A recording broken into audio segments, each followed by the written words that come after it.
This is the mess you have to deal with when you're having chicks in your coop. It's the mess with the food.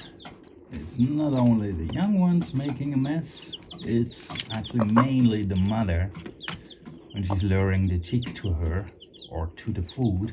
So on one hand, she's trying to feed the chicks by taking some food out and placing it in front of them. And the other thing is she's constantly scratching in it.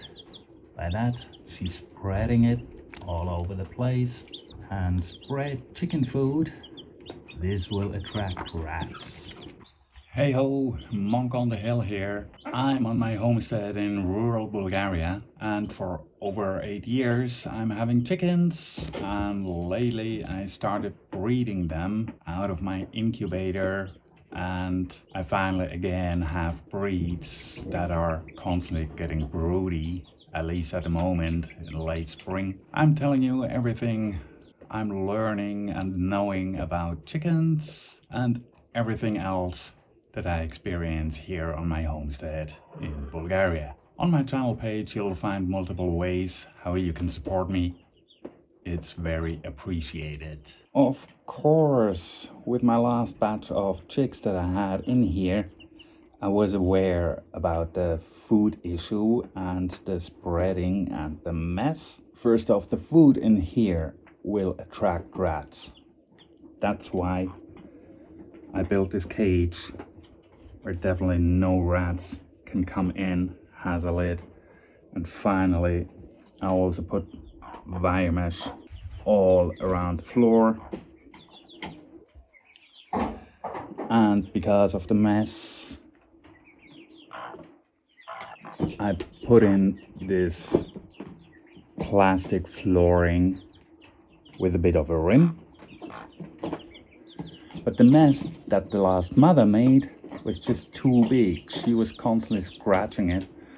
All the food ended up out of the lid, fell through the wire mesh, and finally the rats simply dug a hole and a tunnel under the wire mesh, and there they found plenty of food to feed on.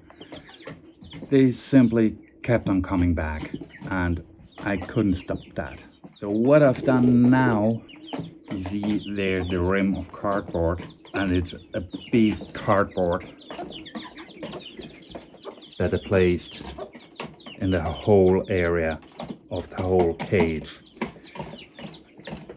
So mother hen is allowed to make a mess. No food will fall through the ground. The rats cannot get in there. Everything is good. But there comes the day when this cage is too small for all of them. They need a bigger area to run and jump and fly. I finally built a door in there so the whole family can walk in and out, go back in for the night. And during the day they can run around in a fenced off area here in the chicken coop. Even if the situation in the brooder cage now is pretty good and stable when it comes to food mess, I came into the situation that I had a next batch of chicks coming up. My last batch of chicks had to stay out of the brooder cage to make room for the next one. And once again, I was in the situation that I didn't want to have food spread around in the open. Here, I cannot protect it from rats at night. That's when I came up with the next idea. A chick feeder box.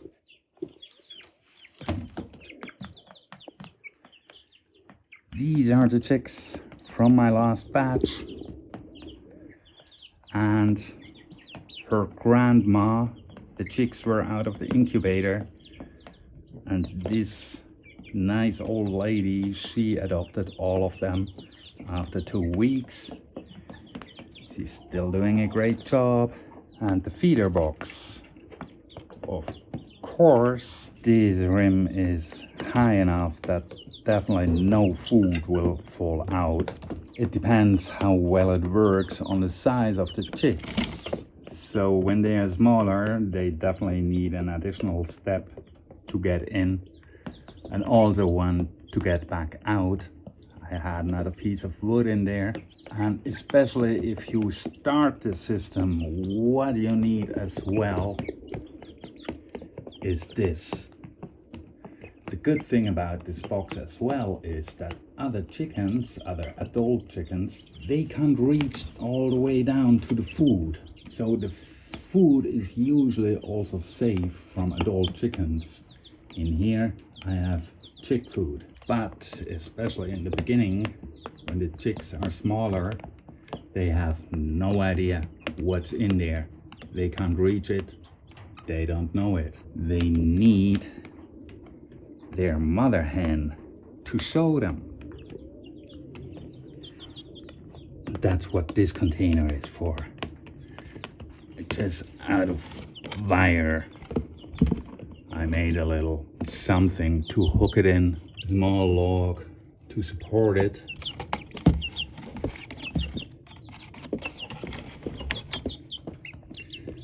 And like that, the mother hen is able to show the chicks what's in the box. See if I can offer her some.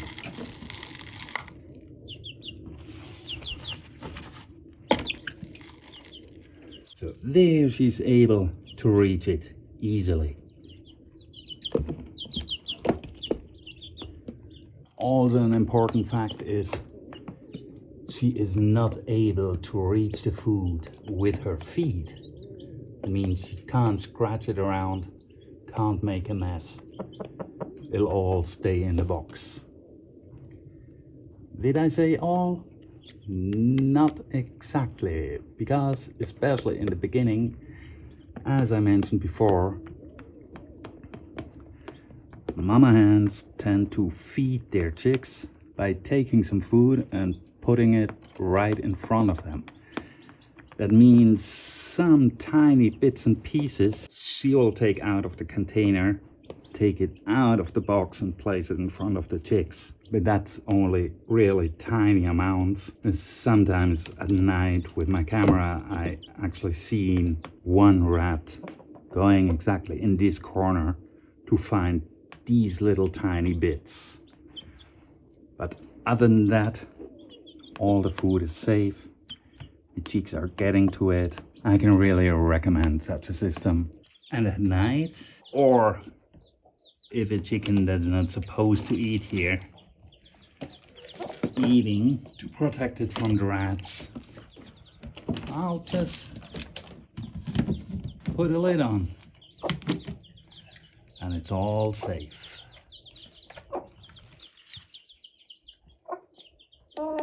Now you might say, yeah, but especially with that size of chicks, they will never ever all fit in there. Well, it's easy. Some of them simply have to wait till it's their turn. So at the moment, yeah, these have grown a lot. And right now, maybe 4 or maybe 5 will fit in there to feed. The others have to wait because none of them will stay in there forever. One after the other goes out and make room for the next ones. Is my chicken coop rat free? Not at all. Whatever you're doing to eliminate food sources for the rats, they'll always find some. What I discovered last winter is rats will simply go for chicken poop and they will always find some non-digested food in there. They'll simply feed off that. Maybe I could get rid of them by cleaning out the coop like on a daily basis or something. But nah, I have other stuff to do. No time for that. Looks like with a handful of rats I still have to deal with. I'll keep on trying with all kinds of methods that you'll find on my channel. I'll soon give you an update on the chili that I sprayed around. You'll find a video on how I did that on my channel. Go and have a look. And for now, I hope you found this trick useful. It's definitely working. If I wouldn't have done this, I wouldn't have 2 or 3 rats, I would have 20 or 30. So I give it a thumb up. I hope you do that as well with a like and subscribe. And see you in the next one.